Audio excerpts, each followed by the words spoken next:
I need to introduce Mr. Chris Gilbo right here, who's in charge of what's going to happen for hurricane season. And man, this is an honest dude. I served under him in the National Guard. He's always been able to tell the truth. And he doesn't have any, he's not working for the enemy. He's just going to let us know what the plan is for hurricane season.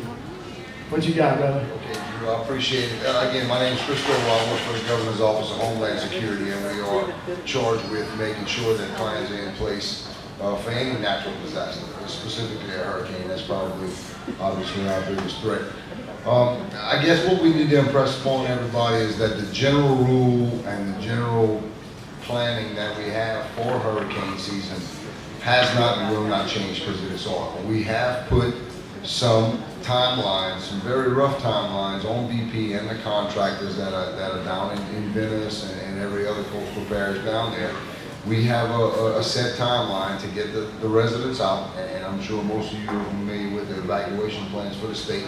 There's a 50-hour, 40-hour, and a 30-hour band across the coastline, and that's what we want the residents to get out. And then we, if indeed going to use contraflow, we kick it off somewhere around H-54, and then we do it for 24 hours, hoping every vehicle is off the road by H-30, 30 hours before the hurricane would hit us. So none of those things have changed. Our state plan has stayed steady just as it is. And what we have done is we have mandated that the contractors, both hired by BP and some by the Coast Guard and contractors that are down in those areas, start moving their equipment, and they have prioritized what needs to move, what can stay perhaps, and what absolutely has to move. In addition to the people that are down there at 120 hours out. So that's 5 days, and that Parish President Durrell called it, it's a hard decision to make 5 days out. At 120 hours before a storm, it's normally somewhere around the Dominican Republic. It's well before Cuba, well before Cozumel, the Yucatan, and all those places you saw this last storm pass.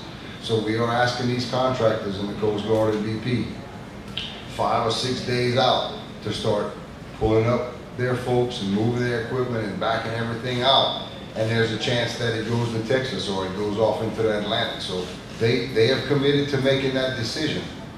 It's a bad term. I mean, that's a good thing that we can get them to do that.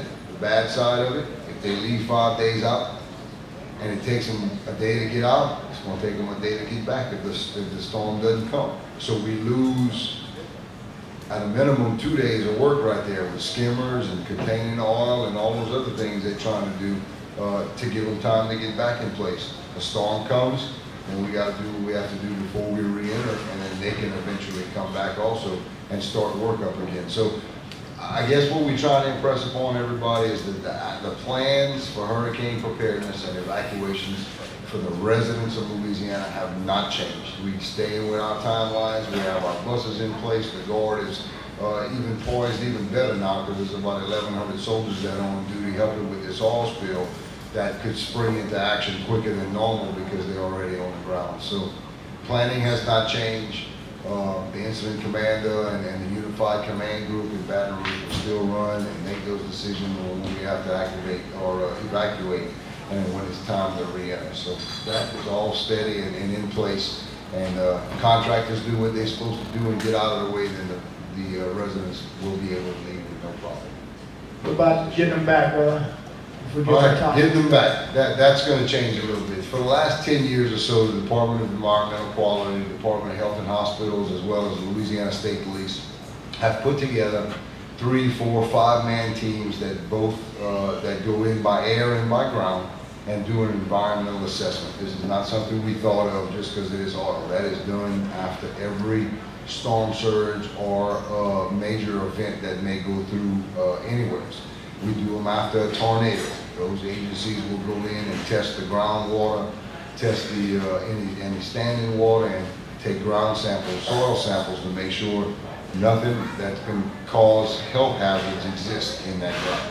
This is going to be the same way when this happens. If we get a storm surge, depending on where it is, how bad it is, those environmental assessment teams from those agencies, and it may be accompanied by some folks that parishes have, if they have that kind of qualified person or team, It may be accompanied by some BP and Coast Guard, but we are not dependent on that. We do run our independent studies, and these have been done. This is not something new. Those samples will be taken, air, water, and ground, and then when the data is made available, which is pretty quick with the labs that we have, the parish president of every parish is the final authority in the re-enter of the parish. Not the governor, not any one of those state agencies. We will provide him all the information he needs on power, water, air quality, sewer plants, and all those other things. But the parish president is the final authority. Just like he is to evacuate, he is to re-enter from an evacuation. All right.